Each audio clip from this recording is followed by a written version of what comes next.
السلام عليكم ورحمة الله وبركاته. أنا اليوم سوف أتكلم باللغة العربية، والسبب لأنه نحن عندنا لغة اثنين، لغة أو لغتين، هي لغة الأورومية أو أمارية. لغتين هذا مثل الإنجليزي وعربي.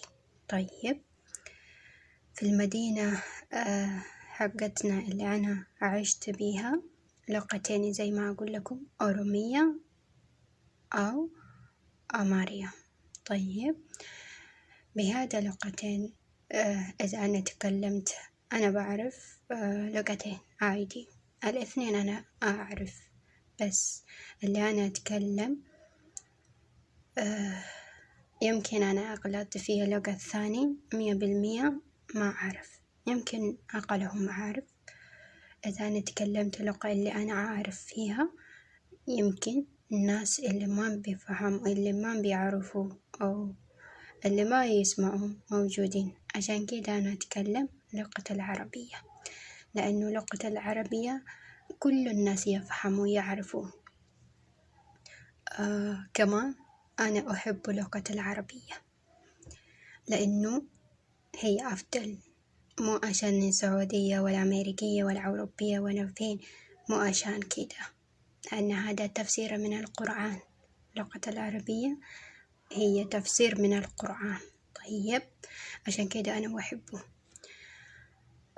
طبعا اللي أنا أتكلمه في شيء أنا ما بفهم أبدا، كل يوم سؤال ما أقدر ألاقي جواب، وهي ناس كثير يعرفون، يسمعون، يعلمون، ولماذا لم يشتغلوا بها؟ مثلا واحد يعرف حرام، واحد يعرف حلال، واحد يعرف مباح، واحد يعرف مستحب، واحد يعرف سنة، واحد يعرف واجب. طيب، ما دام هو يعرف هذا، وليش ما يشتغل بيها؟ طيب، واحد يتعلم عشان شو؟ عشان رعاية؟ طبعا لا، عشان يشتغل بيها، صح ولا لا؟ كل الناس عنده سبب، والسبب هذا إيش؟ إذا واحد دائما يشتغل يقول إلى متى أنا بشتغل، والثاني جالس دائما، إذا يجلس دائما يقول إلى متى أنا بجلس. طيب كيف؟ الدنيا هكذا، أحيانا تحزني، أحيانا تفرحي، أحيانا تنبسطي، أحيانا تحزني، أحيانا مبسوطة خلاص. هكذا الدنيا، مو كل يوم أنت مبسوطة، مو كل يوم أنت زعلانة، مو كل يوم أنت فرحانة، لا، هكذا الدنيا تتغير دائما. بس القلوب المؤمن لم يتغير أبدا. ليش؟ لأنه مؤمن، هو آمن به ربي، آمن إن رب الله خالق السماوات والأرض، هو سميع وهو بصير، وهو يحيي وهو يميت.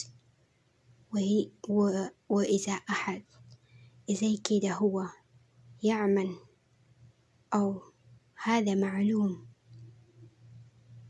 ما يغير قلبه. طيب، سواء واحد يعرف، سواء واحد اللي ما يعرفه، أي شيء يلاقي، أي شيء يشوف إنسان ما يتغير معها، ما يقول هذا أختي وهذا أخي، لا هذا غريب ما بعرفه، لا، أنا سمعته في الحديث المسلم أخو المسلم، بس أنا سمعته، ولكن أنا أرى أكثر الناس لم يشتغلوا بها أو لم يفعلوا بها، يسمعوا بس كده خلاص، سمعوا يكفيهم، لم يعملوا بها. واحد إذا سمع المسلم أخو المسلم، لماذا ما يعمل معها كأخوها أو كأختها؟ ولماذا؟ هذا في كل مكان موجود، بس إنسانية. بس هذا أختي، هذا أخي، هذا حقتنا، حقتي، حقته. إيش ده؟ كل المسلمين إخوة. طيب إذا اليوم أنت في الدنيا أو أنت في الدنيا، إذا أنت ما تعاملت مع الناس هكذا كأخوك كأختك، إذا أنت ما عملت هذا، لمتى طيب تعملي كذا؟ في القبر بعد ما متي، ولا بعد ما هياكي رب العالمين من الموت؟ لا، كل شيء اللي انت بتعامل أو اللي انت تشتغل أو اللي انت بتسوي اليوم في الدنيا، بعد ما متي لا فائدة ولا عندك تسوي، لأنه نحن عايشين بالدنيا نكسب الخير حتى ننجح في الآخرة، جنة الفردوس. طيب ترى إنسان يحتاج مو بس الفلوس، مو بس هو غني، هو جميل، هي غنية، هي جميلة، لا والله. في الدنيا إنسان يحتاج أخلاق، معاملة طيبة، يتعامل كأخت كأخ. ولماذا النفسية؟ المؤمن ليس عنده نفسية. إذا كان عندهم نفسية لم ينجح، خلاص دائما هو خسران. يمكن اليوم يقدر ينجح، بس قدام رب العالمين هو خسران. ليش؟ لأنه خلاص ينتبه نفسية حقه، وخلاص يتابع نفسية، يعني لم يفكر إيش يصير فيا أو شو أسوي أو إيش. هذا المعروف لازم اللي تسوي تعملي مع كل الناس كأخوك كأختك كبنتك هكذا. طيب ولماذا؟ أكثرهم والله يعملون، مو مرة أكثر، أقل يعملون كأخوهم. إذا شافت أحد أو إذا شاف أحد غريب كأخوها أختها هكذا يعتبرون، بس أكثرهم لم يعتبرون هكذا. ولماذا؟ بس أنت ما تموت بكرة، أنت ما تموت خلاص دائما حي كخالق؟ لا والله، ما في أحد، ما في المخلوقات من المخلوقات، ما في اللي يجلس دائما أو اللي يقعد دائما، هيموت. إذا كان أشياء هينكسر، وإذا كان إنسان هيموت خلاص. بس الخالق دائما عايش دائما، إلا هو أول، هو من البداية إلى آخر، رب العالمين هو عايش. بس إذا نحن اليوم عايشين، بكرة ما في.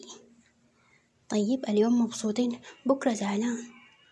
اليوم فرحان، بكرة زعلان. اليوم مبسوطين، بكرة خلاص كده طفشانة أو زي كده.